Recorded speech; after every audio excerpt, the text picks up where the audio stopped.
Hello, thank you for tuning in. This video is going to highlight many things that targeted individuals are trying to grasp if they are just figuring out that they are targeted, and that's how and why they target you. Based on my experiences and findings, I've compiled this list so it can help you better understand what you and people before you have faced. The hive mind in Scripture, from Genesis to Revelation. The beast system equals a hive mind. By the time we reach Babel, Genesis 11, humanity wasn't just a group of rebellious individuals. They had become a hybrid collective, spiritually aligned with Satan's kingdom rather than God. This corruption began earlier in Genesis 6. There were giants in the earth in those days, when the sons of God came in unto the daughters of men, and they bare children to them. And God saw that the wickedness of man was great in the earth, and that every imagination of the thoughts of his heart was only evil continually. Genesis. By Noah's time, humanity had been polluted physically and spiritually. After the flood, mankind united under Nimrod at Babel. And they said, let us build us a city and a tower, whose top may reach unto heaven. And the Lord said, Behold, the people is one, and they have all one language, and now nothing will be restrained from them which they have imagined to do.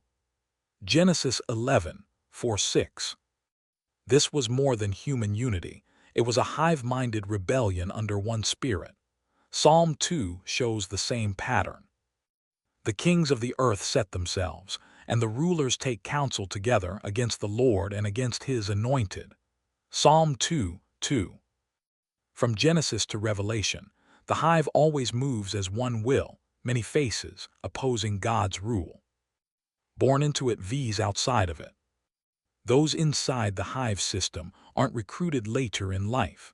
Scripture says many are aligned with it from birth, while others belong to God and live as outsiders in the world's eyes.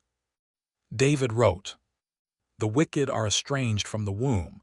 They go astray as soon as they be born, speaking lies. Psalm 58:3. Isaiah said the same.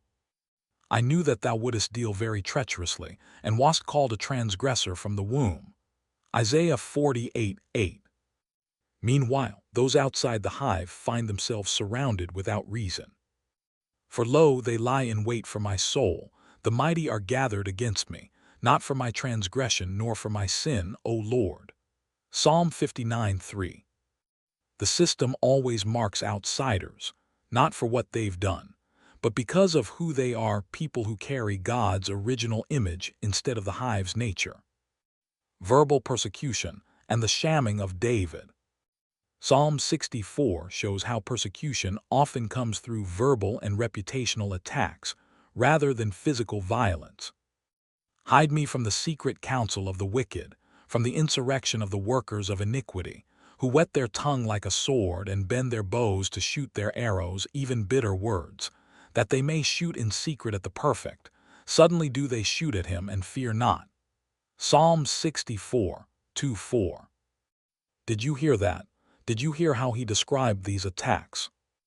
David describes tongues as swords, right arrow, verbal assaults meant to wound the soul. Bitter words as arrows, right arrow, lies, accusations, and coordinated shamming. Secret attacks, right arrow, hitting from many angles at once, leaving no escape. This is an assault on his life. This isn't anything new. And if you are targeted, you know exactly what this tactic is. They will surround you and have conversations amongst themselves, but they speak loudly so you can hear them. They curse you by speaking on your life and things that you are afraid of, everything about you.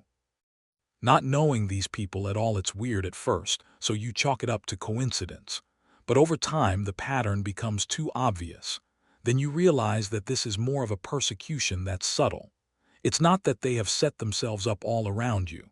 It's that they have always been around you. They have played a role this whole time trying to act like they are human, but they are actually hybrids, workers of iniquity. And they carry the serpent seed, so they are wicked from birth, also part of the hive collective. David wasn't sinless in life, but he was called a man after God's own heart. 1 Samuel 13, 14. He stood outside the hive's control, and that alone made him a target. The wicked watcheth the righteous and seeketh to slay him. Psalm 37:32. The hive always attacks what it does not own. Telepathic unity of the hive. The hive operates with spiritual unity, not public meetings. Scripture calls it the prince of the power of the air, Ephesians 2:2, because it moves invisibly through minds, systems, and events. In Job, Satan says, "From going to and fro in the earth and from walking up and down in it." Job 1:7. In Ahab's day, one lying spirit controlled many mouths at once. I will go forth, and I will be a lying spirit in the mouth of all his prophets. And he said, Thou shalt persuade him and prevail also. Go forth and do so. 1 Kings 22:22. Many voices, one deception. That's hive influence. The system reveals itself over time. At first, life feels random, but betrayal, hostility, and uncanny timing eventually expose the system's coordination. Solomon wrote, The thing that hath been, it is that which shall be, there is no new thing under the sun. Ecclesiastes 1:9. Psalm 10 describes the system like a predator. He sitteth in the lurking places of the villages. His eyes are privily set against the poor. He lieth in wait secretly as a lion in his den. Psalm 10:8-9. The same network moves through history, hiding, waiting, hunting those who belong to God. The hive as a counterfeit kingdom. The hive always builds a false kingdom to rival God's. Nimrod's Babel became the prototype. The beginning of his kingdom was Babel in the land of Shinar. Genesis 10:10. Daniel saw the final version of this mingled kingdom. They shall mingle themselves with the seed of men, but they shall not cleave one to another. And in the days of these kings shall the God of heaven set up a kingdom, which shall never be destroyed. Daniel 2:43-44. God will shatter the hive's empire when his true kingdom comes. The hive controls nations and rulers. Behind kings and empires stand spiritual principalities guiding them.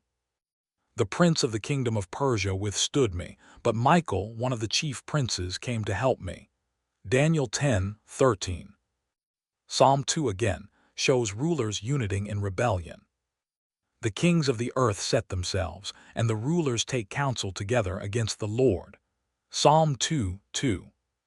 Nations appear independent, but spiritually they share one mind. The hive seeks worship through deception, golden calf. Why did Israel so quickly worship the golden calf in Exodus 32? The people gathered themselves together unto Aaron and said, Make us gods which shall go before us, for as for this Moses, we wot not what is become of him. Exodus 32:1. 3 reasons. 1. Influence of Egypt. Right arrow generations of idolatry shaped their instincts. 2. Impatience. Right arrow God seemed distant, so they demanded a visible God. 3. Hive pressure. Right arrow they acted as one, demanding Aaron betray God. Aaron, Israel's high priest, gave in. And he received them at their hand and fashioned it with a graving tool after he had made it a molten calf. Exodus 32:4. The hive always pushes leaders to compromise under public unity. Elijah later confronted the same spirit at Mount Carmel. How long halt ye between two opinions? If the Lord be God, follow him, but if Baal, then follow him. 1 Kings 18:21. False unity always leads to false worship. The hive speaks with one voice. The prophets describe the wicked as sharing one mouth, one language, one message. Among my people are found wicked men. They lay wait, they set a trap, they catch men, their house is full of deceit. Jeremiah 5:26-27. David wrote, Every day they wrest my words, all their thoughts are against me for evil. Psalm 56:5. Many voices, one will. The hive speaks through countless mouths, but carries the same agenda. The hive opposes the image of God in man. From Genesis to Revelation, The hive wages war against the image of God in humanity. So God created man in his own image. Genesis 1:27. By revelation, the world is divided. Those sealed by God. Those marked by the beast, Revelation 13:16-17. Psalm 94 describes the hive's hatred. They gather themselves together against the soul of the righteous and condemn the innocent blood. Psalm 94:21. The hive hates what belongs to God because it bears his image, not its own.